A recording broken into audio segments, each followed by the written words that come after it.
जय अंबे विद्यार्थी मित्रों, लास्ट वीडियो लेक्चर में अपने धोरण 12 में चैप्टर नंबर 1 विद्युत भार और क्षेत्र में जेडबल नीट में विद्युत डायपोल की चर्चा आगे वधारेली थी। विद्युत डायपोल एटले शुं एनी फरी एक वखत चर्चा करीए अने त्यारबाद विद्युत डायपोलना लीधे क्षेत्र विषे आपणे चर्चा आगे वधारीए। मित्रों, तमने ख्याल ज छे विद्युत डायपोल एटले के बे विजातीय विद्युत भारनुं तंत्र जे एकबीजाथी परिमित अंतरे गोठवायेला होय, अमुक अंतरे गोठवायेला होय, जेनी डायपोल मोमेंट આપણે P बराबर 2aq વડે રજૂ કરીએ છીએ। ડાયપોલ મોમેન્ટની દિશા ઋણ વિદ્યુત ભારથી ધન વિદ્યુત ભાર તરફ ધ્યાનમાં લઈએ છીએ પ્રણાલીગત સ્વરૂપે પહેલેથી જ। ડાયપોલ મોમેન્ટનું મૂલ્ય તો કે 2aq 2a બે વિદ્યુત ભાર વચ્ચેનું અંતર અને q એ બેમાંથી કોઈ એક વીજભારનું માન। ડાયપોલના બે વિદ્યુત ભારો એકબીજાથી અલગ અલગ ગોઠવાયેલા હોવાથી ડાયપોલ પરનો કુલ વિદ્યુત ભાર શૂન્ય હોય, પરંતુ डायपोलना लीधे उद्भवतुं क्षेत्र शून्य होतुं नथी। आपणे अत्यारे एनी चर्चा करवानी छे। विद्युत डायपोलना लीधे क्षेत्र, विद्युत डायपोलना लीधे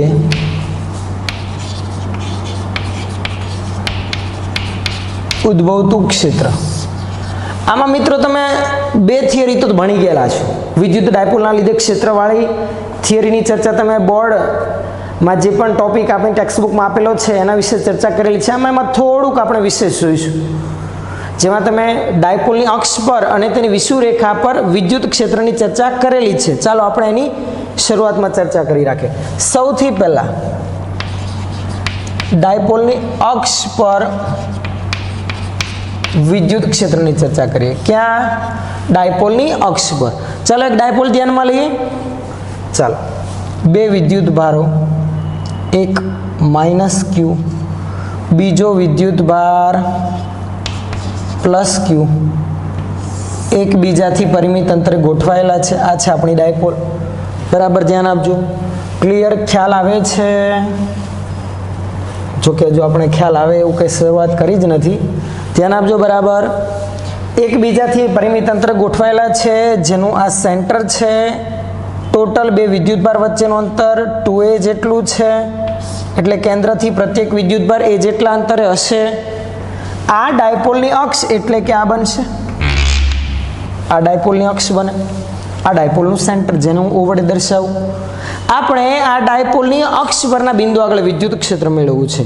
अक्ष परનું बिंदु हमेशा डायपोलना किस्सामां कोई पण बिंदुए विद्युत क्षेत्रनी चर्चा करता होय त्यारे अंतर क्यांथी ध्यानमां लेवानुं?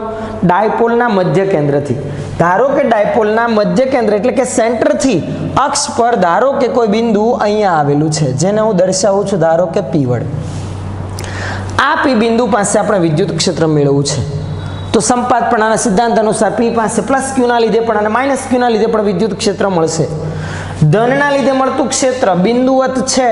धन होय तो बहारनी तरफ प्लस Q थी P तरफ। चलो क्लियर छे? आ धनना लीधे मळतुं क्षेत्र। चलो प्लस Q ने हूँ 1 नंबर आपूं, माइनस Q ने हूँ 2 नंबर आपूं छुं। समझो बराबर। डायपोल मोमेंटनी दिशा पण तमने ख्याल छे कई दिशामां होय? ऋण थी धन। तो आ डायपोल मोमेंटनी दिशा पण हुं दर्शावी राखुं छुं। आ डायपोल मोमेंट P नी दिशा बराबर छे। चलो P बिंदु આપણું प्लस Q थी કેટલા અંતરે? તો કે સેન્ટર થી અંતર ધ્યાનમાં લેવાનું। હમણાં આપણે જ વાત કરી। ધારો કે કેન્દ્ર O થી કેટલા અંતરે છે આ બિંદુ? ધારો કે x અક્ષ પર। ચાલો આપણે અક્ષોની પસંદગી પણ ધ્યાનમાં લઈ લઈએ। આ કેન્દ્ર ઉગમ બિંદુ પર છે। આ x અક્ષ છે। ધારો કે ઊભી થશે આપણી y અક્ષ। તો x અક્ષ પરનો બિંદુ સેન્ટર થી ધારો કે કેટલા અંતરે છે? x અંતરે આ P बिंदु। तो P बिंदु पासे आ प्लस Q ना लीधे क्षेत्र हूँ आने नाम आपू E1 बहारनी तरफ, माइनस Q ना लीधे क्षेत्र माइनस Q तरफ एटले अंदरनी तरफ एटले आ दिशामां। पण जरा मने जणावो कई असर वधु हशे, E1 के E2? तो के सीधो स्वाभाविक ख्याल आवे, धन विद्युत भारथी बिंदु नजीक छे तो E1 ए E2 करता वधु हशे। आ कारणोथी परिणामी क्षेत्र आ दिशामां आपणने मळशे। बंनेनो सरवाळो ज करता हता। ख्याल आवे छे दरेकने? संपातपणाना सिद्धांत अनुसार। पण ऑपोजिट डायरेक्शन में छे एटले शुं करवानुं? बादबाकी करवानी, दिशा साथे गणतरी ध्यानमां लेता। तो समीकरण आपणे आवुं मळतुं हतुं, तमने ख्याल होय तो परिणामी विद्युत क्षेत्रनो E net આપણે આમ લખતા હતા E1 minus E2 E1 KQ upon અંતર આ x કેન્દ્રથી અંતર છે, ધનથી અંતર જાણવું હોય તો x માઇનસ a, તો KQ upon x minus a square minus KQ upon x plus a square. આ રીતે ગણતરી તમે થિયરી ચાલી ત્યારે કરેલી જ છે. અને ફાઇનલ સમીકરણ આપણું આવું આવતું હતું, તમને ખ્યાલ હોય તો E net બરાબર 2kpx અપોન 2kpx ના છેદમાં શું હતું, એના છેદમાં હતું આપણે x square plus a square આખાનો વર્ગ ઇન્ટુ p કેરેટ. પરિણામી વિદ્યુત ક્ષેત્ર આ દિશામાં જ આવવાનું છે, મેં તમને વાત કરી એમ, કારણ કે E1 E2 કરતાં વધુ છે તો નેટ ઇલેક્ટ્રિક ફિલ્ડ આ દિશામાં આવશે.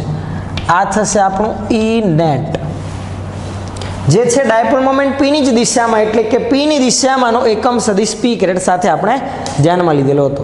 તો આટલું પરિણામ આવતું હતું બંનેના લીધે મળતા ક્ષેત્રનો સરવાળો કરતા. જો કે ઓપોઝિટ ડાયરેક્શનમાં છે એટલે દિશા સાથેની ગણતરી ધ્યાનમાં લેવા જતાં વચ્ચે માઇનસ નિશાની આવે. કેલ્ક્યુલેશન તો પછી તમે કરેલી જ છે. તો આ પરિણામી વિદ્યુત ક્ષેત્ર હતું.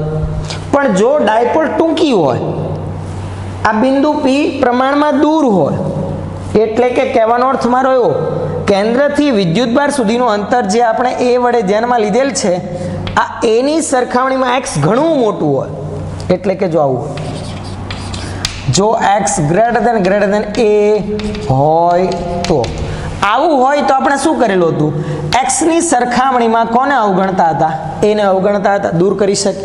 તો સમીકરણ આવું આવતું હતું પરિણામી વિદ્યુત ક્ષેત્રનું E net. E net ના બદલે હવે E અક્ષ એમ લખીએ, અક્ષ પરનું બિંદુ હોવાથી ચાલો E અક્ષ બરાબર 2kpx ના છેદમાં x ની સરખામણીમાં એને દૂર કરો, a સ્ક્વેર બરાબર 0 લઈ લો તો x નો વર્ગ છે એની પાછી 2 ઘાત, તો છેદમાં x ની થશે 4 ઘાત ઇન્ટુ p કેરેટ. એક x ની ઘાત નીકળી જશે એટલે સમીકરણ આવશે આવું 2kp upon x cube into p caret. આ ડાયપોલની અક્ષ પરના બિંદુ આગળ વિદ્યુત ક્ષેત્રનું સમીકરણ. દિશા તમે ખાસ જુઓ, p કેરેટ એટલે કે ડાયપોલ મોમેન્ટની દિશામાં અક્ષ પરનું બિંદુ હોય તો વિદ્યુત ક્ષેત્રની દિશા કઈ દિશામાં આવશે, ડાયપોલ મોમેન્ટની દિશા. જરૂરી નથી કે બિંદુ આ બાજુ ધનની નજીક જ લે, હું અહીંયા લઉં તો પણ એ જ આવે. જો વિચારો, આ તરફ લઉં, ધ્યાન આપજો બરાબર. ઋણની નજીક, ઋણના લીધે ક્ષેત્ર આ દિશામાં વધુ હશે કારણ કે ઋણથી નજીક છે. ધનના લીધે ક્ષેત્ર બહારની તરફ એટલે કે આ દિશામાં. બેમાંથી કઈ અસર વધુ, ઋણની, એટલે આ દિશામાં, એટલે કે પરિણામી વિદ્યુત ક્ષેત્ર તો ડાયપોલ મોમેન્ટ p ની દિશામાં જ આવશે. સમીકરણ પણ કંઈક આવું જ બનશે, સેમ ટુ સેમ આ જ આવવાનું છે. એટલે એક વસ્તુ ક્લિયર થઈ ગઈ, અક્ષ પરના બિંદુ આગળ વિદ્યુત ક્ષેત્રનું સમીકરણ જો બિંદુ ખૂબ જ દૂર હોય તો 2kp પણ x cube into p caret એટલે કે ડાયપોલ મોમેન્ટની દિશામાં આવે. દિશા ખાસ યાદ રાખવાની, p કેરેટ ડાયપોલ મોમેન્ટની દિશામાં, ડાયપોલ મોમેન્ટ p ની દિશામાં જ આવે. આ ખાસ યાદ રાખજો. ડાયપોલ પછી ગમે તે રીતે હોય, આડી હોય, ઊભી હોય, શિરોલંબ આ રીતે સમતલ લંબ હોય, વિદ્યુત ક્ષેત્ર અક્ષ પરના બિંદુ આગળ ડાયપોલ મોમેન્ટની દિશામાં જ આવે. ડાયપોલ મોમેન્ટની દિશા આપણને ખબર છે, ઋણ વિદ્યુતભારથી ધન વિદ્યુતભાર તરફ. ઓકે, ચાલો આ ડાયપોલની અક્ષ પરના વિદ્યુત ક્ષેત્રની ચર્ચા કરી રાખીએ. ક્લિયર છે આટલું? ચાલો હવે આપણે આગળ વાત કરીએ ડાયપોલની વિષુવરેખા પરના બિંદુ આગળ વિદ્યુત ક્ષેત્ર. ચાલો ડાયપોલની વિષુવરેખા પરના બિંદુ આગળ વિદ્યુત ક્ષેત્ર. વિષુવરેખા કોને કહેવાય ડાયપોલની? તો મિત્રો ખાસ યાદ રાખવું, તમને ખ્યાલ હશે જ, ડાયપોલના કેન્દ્રમાંથી પસાર થતી શિરોલંબ રેખા એટલે કે તેનું લંબ દ્વિભાજક, જેને શું કહેવાય, ડાયપોલની વિષુવરેખા. ચાલો ફરી એક વખત એક ડાયપોલ ધ્યાનમાં લઈએ. આકૃતિ જ આમાં અગત્યની છે, બીજું કંઈ જ નથી, બાકીનું બધું સરળ જ છે. ચાલો આ છે ધારો કે -q વીજભાર, આ છે ધારો કે આપણો +q વીજભાર. આ બંને વિદ્યુતભારને જોડતી રેખા, આ ડાયપોલનું સેન્ટર, કેન્દ્રમાંથી પસાર થતી શિરોલંબ એવી રેખાને કહેવાય ડાયપોલની વિષુવરેખા. ચાલો વિષુવરેખા હું દર્શાવું છું. આ થશે ડાયપોલની વિષુવરેખા. ક્લિયર છે? આઈ હોપ કે તમને બધાને ખબર પડતી હશે. સમજાય છે ને? ચાલો આ એનું સેન્ટર છે જેને O વડે દર્શાવી. એટલો તો આપણને ખ્યાલ છે જ. ટોટલ અંતર આપણે દર્શાવેલું હતું એમ 2a જેટલું છે બે વિદ્યુતભાર વચ્ચેનું. એની એ જ ડાયપોલ છે જે ઉપર હતી, એટલે કે એની ડાયપોલ મોમેન્ટ એક સમાન જ. આ એવી ડાયપોલ હતી કે જેની ડાયપોલ મોમેન્ટ P બરાબર 2aq જેટલી જ છે. બંને એની એ જ ડાયપોલ ધ્યાનમાં લીધેલ છે. ચલો વિષુવ રેખા પરનો બિંદુ આ x અક્ષ તરીકે ધ્યાનમાં લીધેલો તો આ કયો અક્ષ આવશે? આ થશે આપણો y અક્ષ. અવગમ બિંદુ છે, ઉપર ધન y અક્ષ, નીચે ઋણ y અક્ષ. ખ્યાલ આવે છે?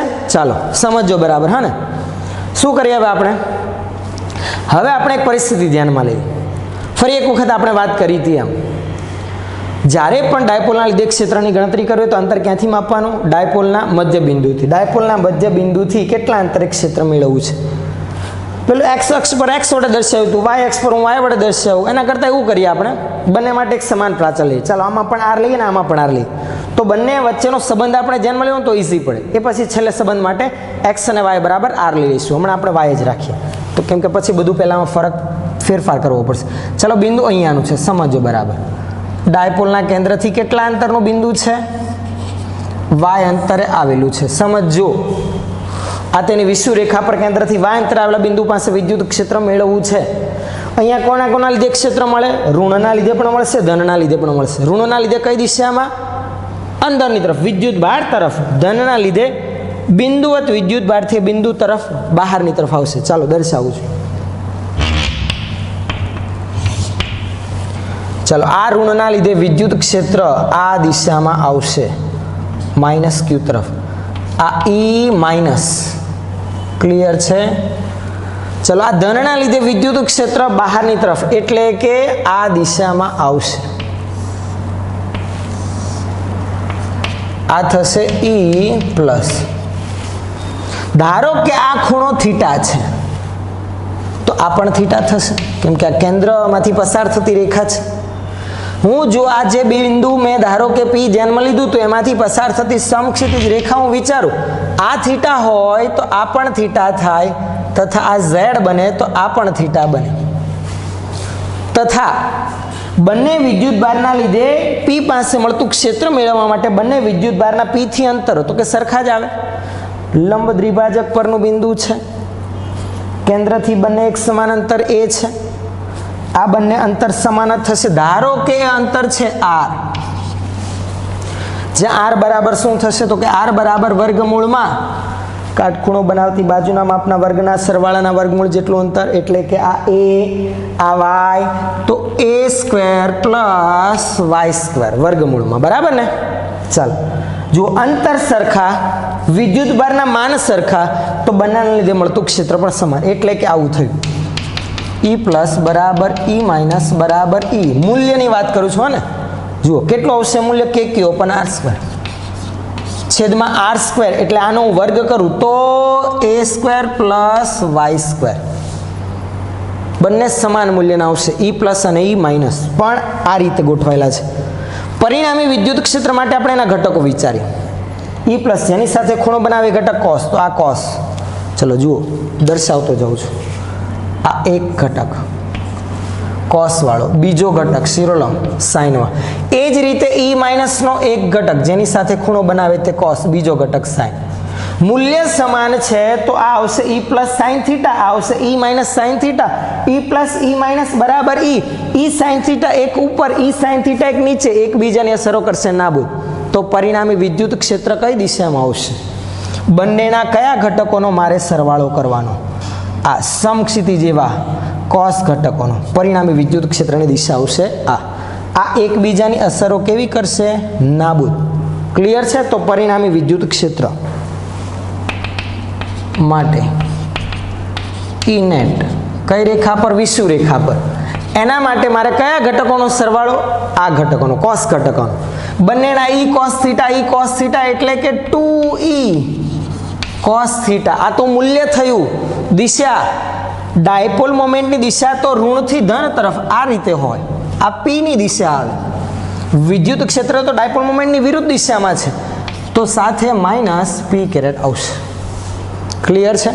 ચાલો હવે આમાં E ની કિંમત મૂકીએ, cos થીટાની કિંમત મૂકીએ તો પદ બનશે, જુઓ 2 નું મૂલ્ય કે q upon a square plus y square.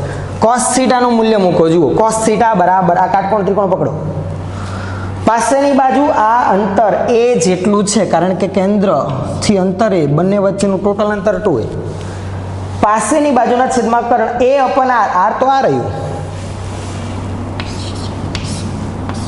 Under root a square plus y square into minus p k. સમજો બરાબર. હવે છેદમાં a square plus y square, a square plus y square, અહીંયા 1 ટોટલ ઘાત, ગુણાકારમાં આધાર સરખો હોય, ઘાતનો સરવાળો 1 અને 1/2 3/2 આ થઈ ગયો. 2q અને a સાથે લઈ લે તો k 2aq a square plus y સ્ક્વેરની થઈ ગઈ 3/2 માઇનસ નિશાની આગળ અને પી કેરેટ હું છેલ્લે લખી રાખું. 2aq બરાબર આ ડાયપોલની ડાયપોલ મોમેન્ટ તો 2aq જેટલી જ છે ને એનું માન તો લખી દેખાય ત્યાં p એટલે આવું થઈ જાય માઇનસ કેપી. ચાલો પી કેરેટ ના લખો ને તો અહીંયા હું દિશા દર્શાવી શકું સાથે, કેમ કે એ પી કેરેટ એ પીની દિશામાંનો જ એકમ સદિશ છે એટલે આમ લખી શકાય ને. સમજો બરાબર. માઇનસ કેપી ના છેદમાં a square plus y square આખાની કેટલી ઘાત 3/2. આ ડાયપોલની વિષુવૃત્ત રેખા પરના બિંદુ આગળ વિદ્યુત ક્ષેત્રનું સમીકરણ મને મળ્યું. પણ જો બિંદુ ઘણું દૂર હોય, ટૂંકી ડાયપોલ હોય, બે વિદ્યુતભાર વચ્ચેનું અંતર ઓછું હોય એટલે કે વાય એની સરખામણીમાં ઘણું વધારે હોય તો વાયની સરખામણીમાં એને આપણે અવગણવાનું. તો વાય સ્ક્વેરની 3/2 વર્ગ અને વર્ગમૂળ કેન્સલ થઈ જાય, વાયની 3 ઘાત વધે એટલે સમીકરણ બને આવું. અહીંયા લખી રાખું છું. જુઓ જો વાય ગ્રેટર દેન a હોય તો શું આવશે સમીકરણ ઈ વિષુવૃત્ત રેખા. સમજો ને. હવે નેટના બદલે વિષુવૃત્ત રેખા લખી રાખો. પરિણામે વિદ્યુત ક્ષેત્ર વિષુવૃત્ત રેખા પરના બિંદુ આગળ શું આવશે તો કે a સ્ક્વેરને વાય સ્ક્વેરની સરખામણીમાં અવગણો માઇનસ કેપીના છેદમાં વાયનો વર્ગ એની પાછી 3/2 વર્ગ વર્ગમૂળ કેન્સલ એટલે છેદમાં વધશે માત્ર વાયની 3 ઘાત. આ વિષુવૃત્ત રેખા પરના બિંદુ આગળ વિદ્યુત ક્ષેત્રનું સમીકરણ કઈ દિશામાં આવ્યું? માઇનસ પી કે ડાયપોલ મોમેન્ટની વિરુદ્ધ દિશા. એટલે ખબર પડી કે બે વસ્તુ ખાસ યાદ રાખવાની. અક્ષ પરના બિંદુ આગળ વિદ્યુત ક્ષેત્ર ડાયપોલ મોમેન્ટની દિશામાં, વિષુવૃત્ત રેખા પરના બિંદુ આગળ વિદ્યુત ક્ષેત્ર ડાયપોલ મોમેન્ટની વિરુદ્ધ દિશામાં આવે. ક્લિયર છે? સમીકરણ આ રહ્યું. જો કેન્દ્રથી અંતર બંનેના કિસ્સામાં r વડે દર્શાવેલો તો આ સમીકરણ શું આવે? 2kp અપન r cube. જ્યારે અહીંયા શું આવે? Minus k p upon r cube. જરાક જુઓ તો પહેલાં કરતાં આ અડધું એવું લાગે છે એટલે આપણે એ સંબંધને આ રીતે પણ રજૂ કરી શકીએ. જુઓ અહીંયા હું ખાસ લખી રાખું પહેલાંની જેમ દિશા ડાયપોલ મોમેન્ટ પીની વિરુદ્ધ દિશામાં. ડાયપોલ મોમેન્ટની કઈ દિશામાં? વિરુદ્ધ દિશામાં વિદ્યુત ક્ષેત્ર મળશે. સમીકરણ યાદ રાખો. જો એક સરખા અંતરે હું x અને y ને r વડે દર્શાવું તો ટૂંકી ડાયપોલ માટે સમીકરણ 1 બનશે આવું. ધ્યાન આપજો બરાબર. ટૂંકી ડાયપોલ માટે x બરાબર y બરાબર r હોય તો અક્ષ પરના બિંદુ આગળ વિદ્યુત ક્ષેત્ર અને વિષુવૃત્ત રેખા પરના બિંદુ આગળ વિદ્યુત ક્ષેત્રના માનનો ગુણોત્તર કેવો આવશે? અક્ષ માટે સમીકરણ 2kp અપન r ક્યુબ. વિષુવૃત્ત રેખા માટે વિદ્યુત ક્ષેત્રનું સમીકરણ kp અપન r ક્યુબ. માત્ર મૂલ્ય ઋણ નિશાની નથી ધ્યાનમાં લેતા, p કેરેટ પણ નથી લેતા તો kp અપન r cube, kp અપન r cube cancel, માત્ર શું આવશે? 2. એટલે અક્ષ પરના બિંદુ આગળ વિદ્યુત ક્ષેત્રનું માન વિષુવૃત્ત રેખા કરતાં બમણું હોય. ક્લિયર છે આટલું? પણ આ તો એવા બે બિંદુ આપણે સિલેક્ટ કર્યા કે જે ડાયપોલની અક્ષ અને વિષુવૃત્ત રેખા પર હોય. જો બિંદુ અક્ષ અને વિષુવૃત્ત રેખા પરના કોઈ ગમે તે ખૂણે ગોઠવાયેલું હોય તો વિદ્યુત ક્ષેત્ર કેવું અને કેટલું મળે અને કઈ રીતે એને મેળવવું એની આપણે ચર્ચા આગળ વધારી, જે ખૂબ જ અગત્યનો ટોપિક, જે આપણે ત્રીજો મુદ્દો ધ્યાનમાં લઈએ. ધારો કે બિંદુ P ડાયપોલ મોમેન્ટ P સાથે થીટા ખૂણે ગોઠવાયેલું છે એવી ચર્ચા આપણે ધ્યાનમાં લઈ. જુઓ જો બિંદુ P પી બિંદુ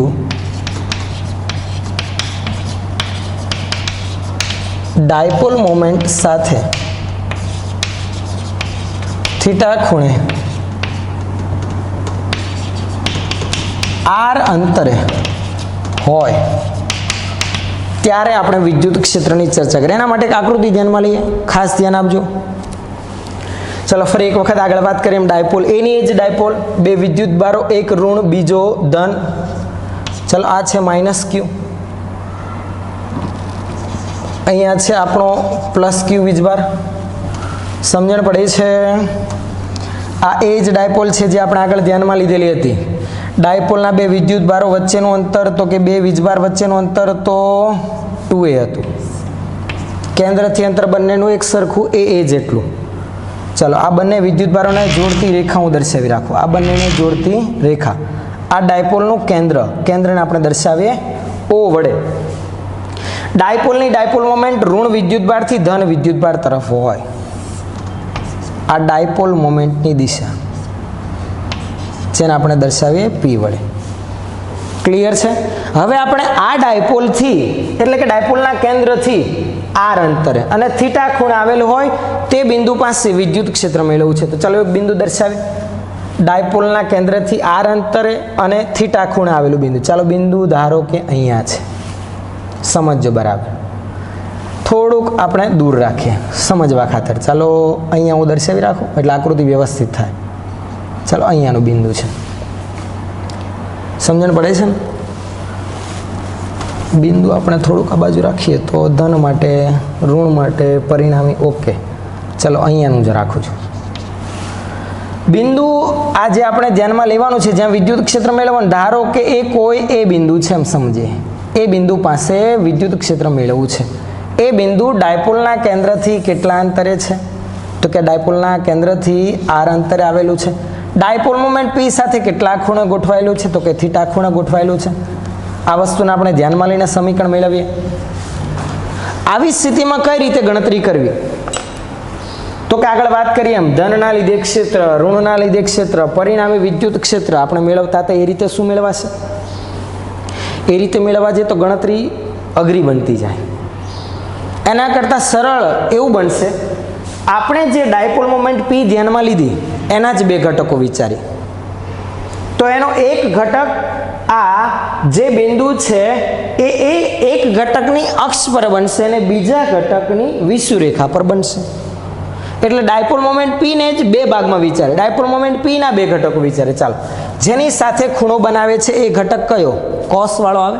ચાલો આ P, આ જેની સાથે ખૂણો બનાવે તે ઘટક કોસ. તો આ P નો આ ઘટક આ કયો આવશે? P cos theta. અને બીજો લંબ ઘટક આને લંબ, આ a ને લંબ. જો હું આ a વાળા ભાગને હું થોડુંક લંબાવું.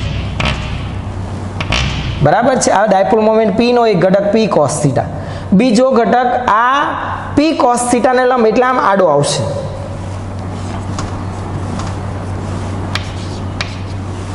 એ રીતે P cos થીટા ને લંબ. તો એના માટે આપણે દર્શાવી રાખીએ. જુઓ જરા, આ થશે બીજો ઘટક આપણો, આ રીતે આવશે. આ થશે P, પેલો cos હતો તો આ કયો આવશે? P sin theta. એટલે કે ડાયપોલ મોમેન્ટ P ને બે ભાગમાં વિચારી લીધી આપણે. P ના બે ઘટકો P cos થીટા અને P sin થીટા. હવે જરા જુઓ, એ જે બિંદુ છે એ ડાયપોલ મોમેન્ટ P ના બે ઘટકો લીધા તો P cos થીટાની અક્ષ પર થશે અને P sin થીટાની વિષુવરેખા પર થશે. બંનેના લીધે મળતા વિદ્યુત ક્ષેત્ર આધારિત આપણે પરિણામી ક્ષેત્ર મેળવીએ તો ગણતરી સહેલી પડશે. કારણ કે અક્ષ પરના બિંદુ માટે આપણને ખબર છે શું આવે સમીકરણ? 2kp/r3 વિષુવરેખા પરના બિંદુ માટે -kp/r3 દિશા સાથે ગણતરી ધ્યાનમાં લઈશું. ચાલો ધ્યાન આપો. P cos થીટાના લીધે ક્ષેત્ર. ચાલો હું ધ્યાનમાં લઉં છું, લખતો જાઉં. ચાલો ધ્યાન આપજો. સૌથી પહેલા P cos થીટાના લીધે P બિંદુના બદલે એ બિંદુ ધ્યાનમાં લીધું કારણ કે ડાયપોલ મોમેન્ટ P છે. તો અહીંયા હું એ લખું, એ બિંદુ આગળ વિદ્યુત ક્ષેત્ર જેને હું E1 વડે દર્શાવું.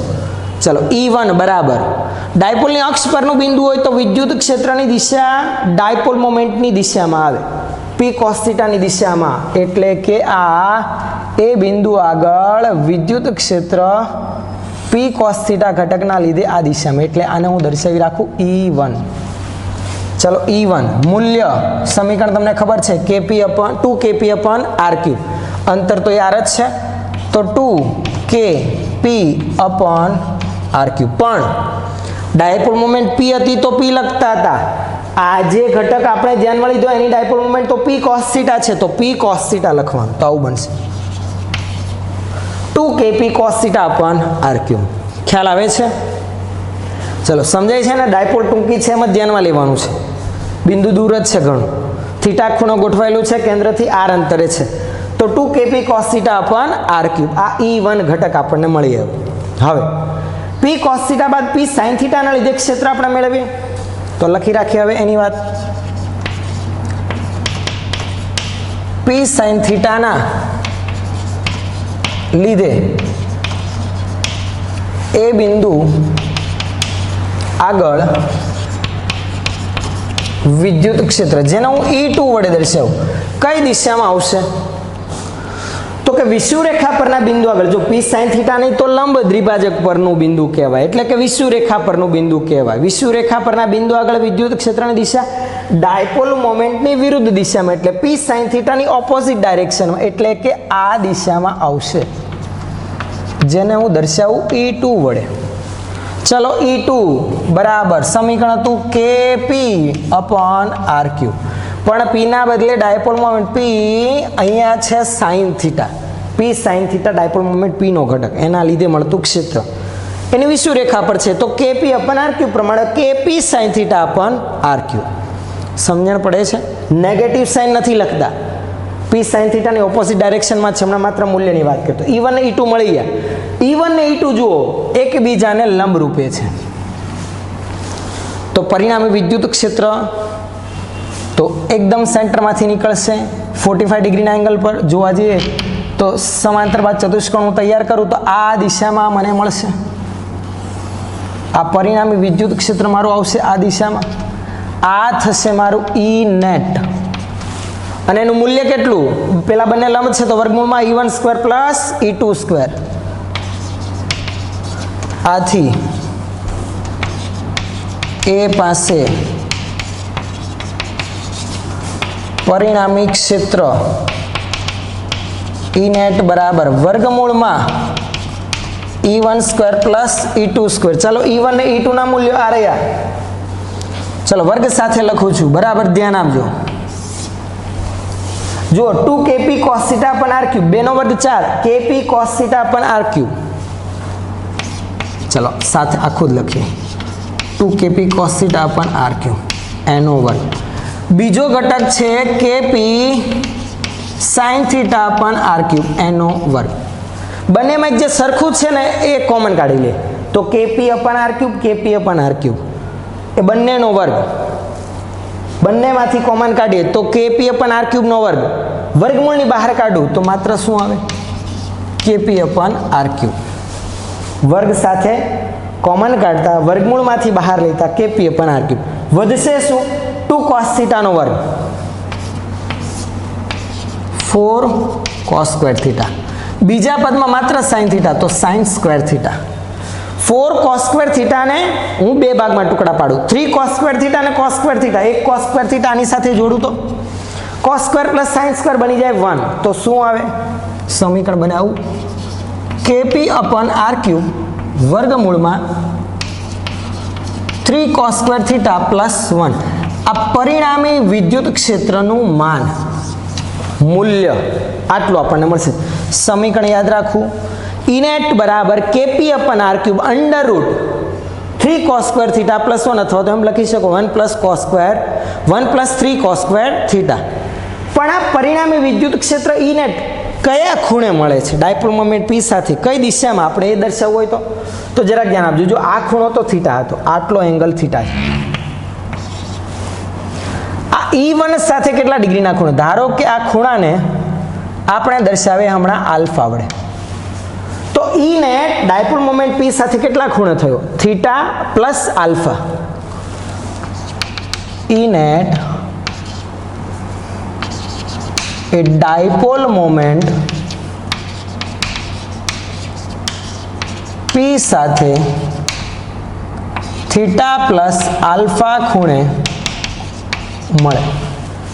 થીટા પ્લસ આલ્ફા ખૂણે, થીટા તો આપણને આપેલો છે પ્રશ્નમાં કે બિંદુ ડાયપોલ મોમેન્ટ પી સાથે 30 ડિગ્રીના ખૂણે કે 40 કે 45 ડિગ્રીના ખૂણે. આલ્ફા આપણે મેળવવું છે, તો આલ્ફા કઈ રીતે મળે? જો આ કાટકોણ ત્રિકોણ રચે, આ E1 છે, હું આ E2 ને પેરેલલ અહીંયા વિચારું તો tan આલ્ફા બરાબર E1 અને E2 આધારિત tan આલ્ફા બરાબર E2 બાય E1 બને. થાય કે નહીં? ખબર પડે છે? તો ચાલો એ મેળવીએ. આ ખાસ સ્ટોપ કરીને નોંધતા જજો. પછી ફિરું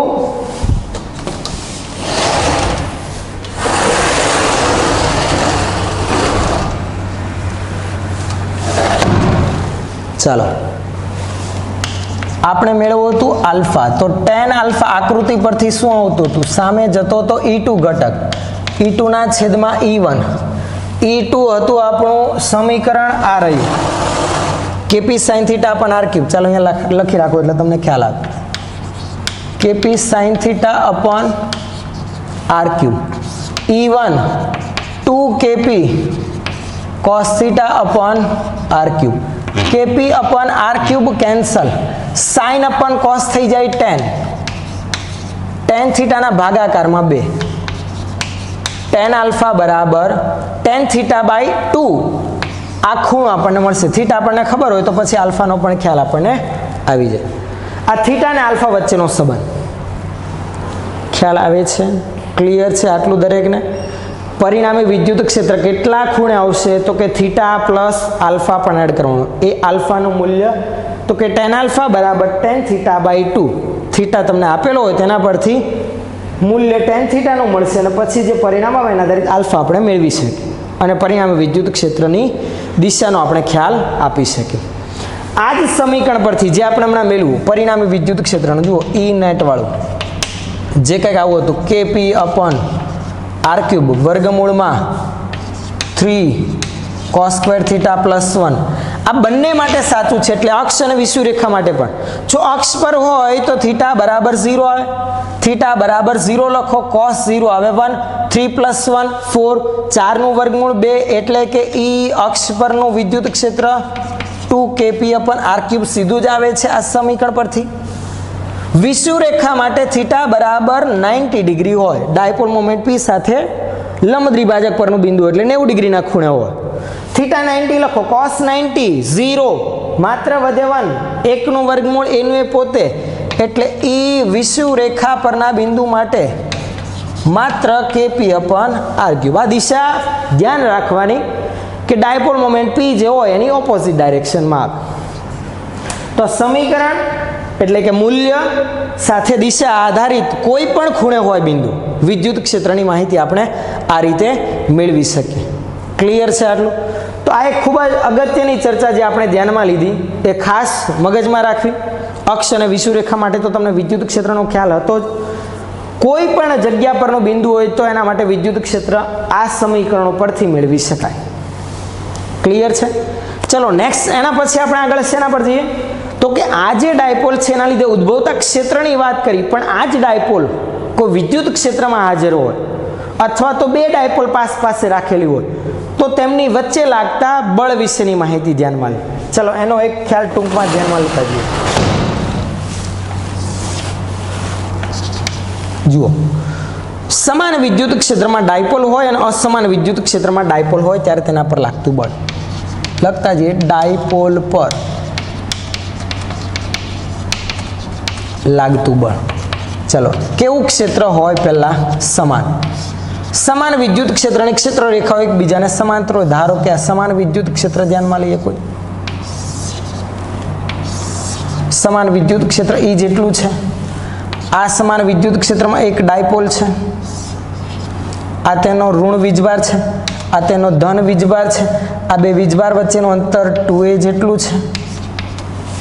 આ ડાયપોલ પર લાગતું પરિણામી બળ, આપણે એ જ વાત કરવી છે ને, ડાયપોલ પર લાગતું પરિણામી બળ સમાન વિદ્યુત ક્ષેત્રમાં હોય તો ચલો ધન વિદ્યુત ભાર પર લાગતું બળ ક્ષેત્રની દિશામાં પ્લસ ક્યુ ઋણ વિદ્યુતભાર પર લાગતું બળ ક્ષેત્રની વિરુદ્ધ દિશામાં માઇનસ ક્યુ જો જરા ધ્યાનથી જુઓ પ્લસ ક્યુઈ અને માઇનસ ક્યુઈ સમાન મૂલ્યના વિરુદ્ધ દિશાના હોવાથી પરિણામી વિદ્યુત બળ સમાન વિદ્યુત ક્ષેત્રમાં કેટલું આવશે શૂન્ય એટલે એક વસ્તુ ખાસ યાદ રાખવાની એફ નેટ પરિણામી વિદ્યુત બળ સમાન વિદ્યુત ક્ષેત્રમાં કેટલું આવે હંમેશા હંમેશા યાદ રાખવું કેટલું શૂન્ય પરિણામી વિદ્યુત બળ હંમેશા શૂન્ય આવે પણ બળ આધારિત ચાક ગતિ થાય છે કારણ કે બંને બળો સમાન મૂલ્યના છે વિરુદ્ધ દિશાના છે પણ એક રેખસ્થ નથી જુઓ એક જ રેખા પર નથી લાગતા એક ઉપરથી લાગે એક નીચેથી લાગે જો આવી કોઈ પેન છે ધારો કે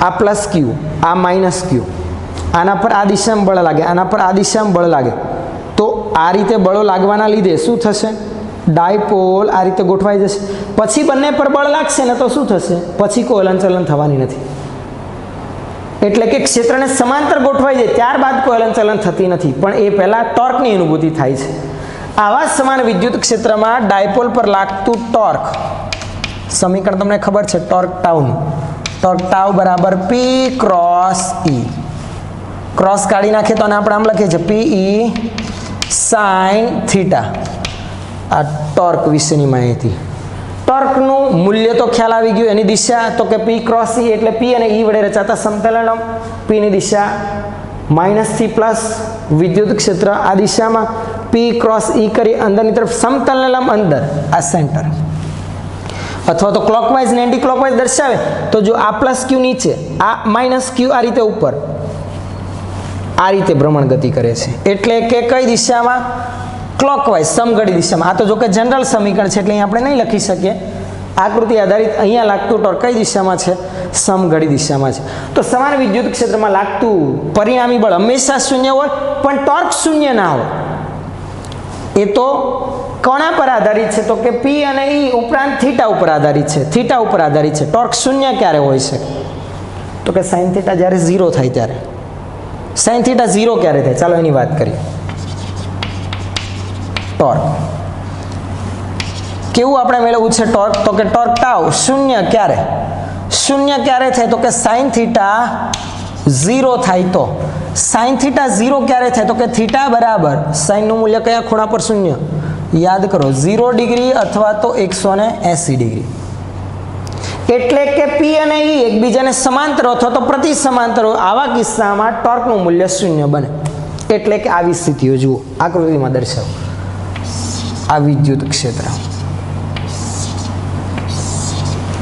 આપણી ડાયપોલ મુમેન્ટ આ રીતે આપણે ધ્યાનમાં લઈએ આ માઇનસ ક્યુ આ પ્લસ ક્યુ બે વિદ્યુતભાર વચ્ચેનું અંતર ધન પર આ દિશામાં બળ ઋણ પર આ દિશામાં બળ ડાયપોલ મોમેન્ટની દિશા તો કે માઇનસ ક્યુ થી પ્લસ વિદ્યુત ક્ષેત્ર ઈ અને ડાયપોલ મોમેન્ટ પી એકબીજાને સમાંતર અહીંયા થીટા બરાબર 0 પરિણામી બળ શૂન્ય ડાયપોલનું હલનચલન થવાનું નથી ડાયપોલ આની આ જ સ્થિતિમાં ગોઠવાયેલી રહેશે આ કેવી સ્થિતિ કહેવાય સ્થાયી સંતુલનની સ્થિતિ કેવી સ્થિતિ કહેવાય સ્થાયી સંતુલન એટલે ડાયપોલ હંમેશા આ જ સ્થિતિ પસંદ કરશે જો આમાં પણ હશે ને કોઈ થીટા ખૂણો ધારો કે ડાયપોલ ક્ષેત્ર સાથે કેટલો ખૂણો બનાવે છે થીટા એટલે આ થીટા આવે છે આપણને ખ્યાલ છે આ સ્થિતિમાં હશે તો શું કરશે પ્લસના લીધે નીચેની તરફ માઇનસના લીધે ઉપરની તરફ બળની અનુભૂતિ કરતાં આડી થઈ જશે એટલે એની ફાઇનલ પોઝિશન તો આવી જ આવીને ઊભી રહેશે અહીંયા અહીંયા પ્લસ ક્યુ ને અહીંયા માઇનસ ક્યુ આવી જશે ક્ષેત્રને સમાંતર જ ગોઠવાઈ જશે સમજણ પડે છે તો આ સ્થાયી સંતુલનની સ્થિતિ છે જ્યારે આ સ્થિતિમાં કોઈ ટોર્ક નહીં લાગે પરિણામી બળ પણ શૂન્ય કારણ કે બંને બળ સમાન મૂલ્યના વિરુદ્ધ દિશા ડાયપોલ નહીં આગળ પાછળ ગતિ કરે નહીં ઉપર નીચે ગતિ કરે કે નહીં કોઈ ચાક ગતિ કરે સ્થાયી સંતુલન સ્ટેબલ કન્ડિશનમાં આવી જશે જ્યારે ખૂણો થીટા બરાબર 0 છે જ્યારે ખૂણો થીટા 180 હોય ત્યારની સ્થિતિ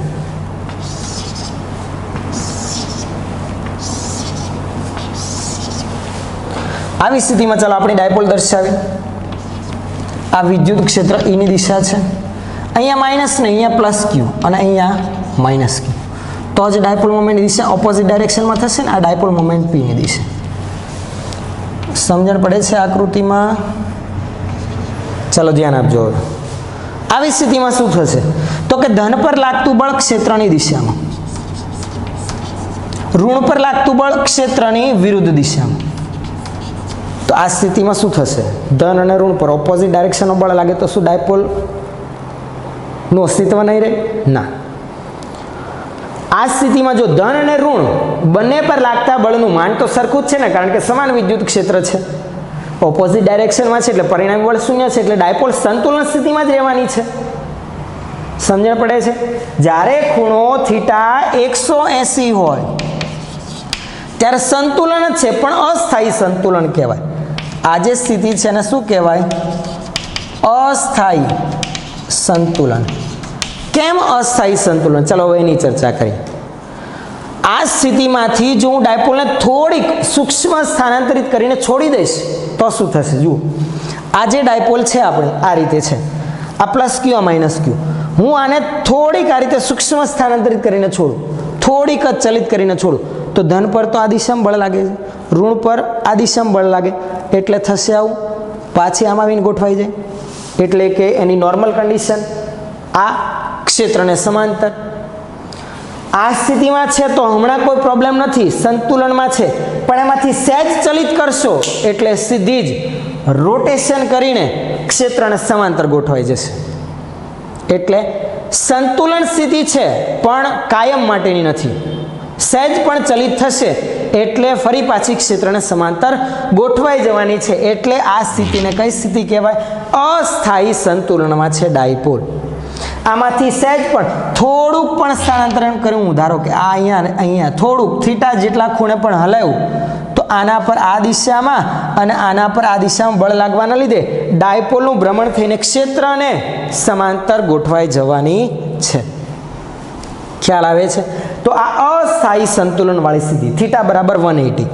આ સ્થાયી સંતુલન વાળી સ્થિતિ થીટા 0 હોય એ સ્થિતિમાં ક્લિયર ખ્યાલ આવે છે. ડાયપોલ હંમેશા કેવી સ્થિતિમાં જવાનો પ્રયત્ન કરશે?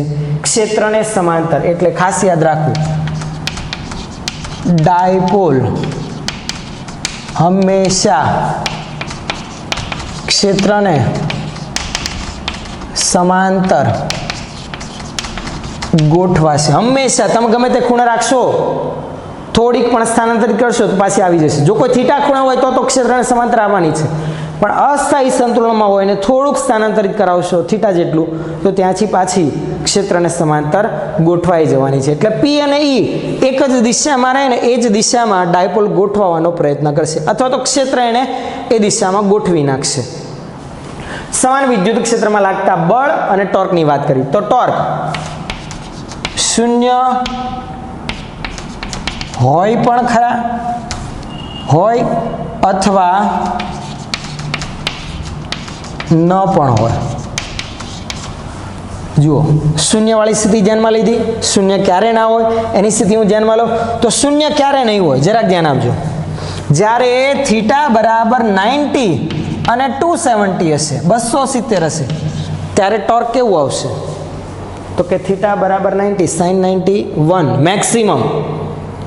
જ્યારે થીટા 270 ત્યારે sin 270 -1 ત્યારે નેગેટિવ મેક્સિમમ.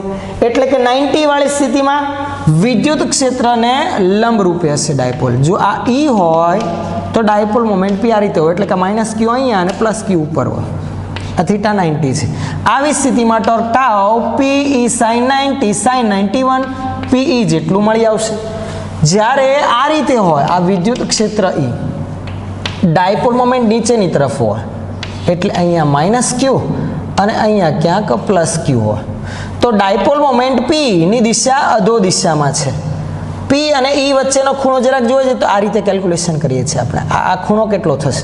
તો કે આ છે થીટા બરાબર 270.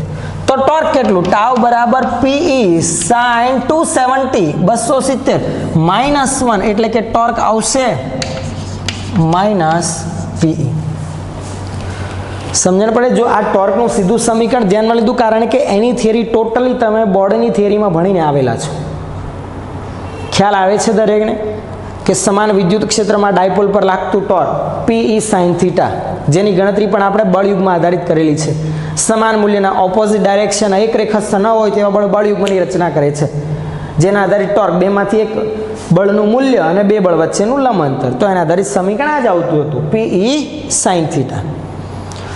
તો પરિણામી બળ હંમેશા શૂન્ય હોય, પણ ટોર્ક તો કે આ સ્થિતિમાં થીટા બરાબર 0 ને 180 પર શૂન્ય આવે, એટલે કે ડાયપોલ સમાંતર કે પ્રતિ સમાંતર હોય તો ટોર્ક શૂન્ય હોય, એટલે કે ચાક ગતિએ સંતુલનમાં હોય.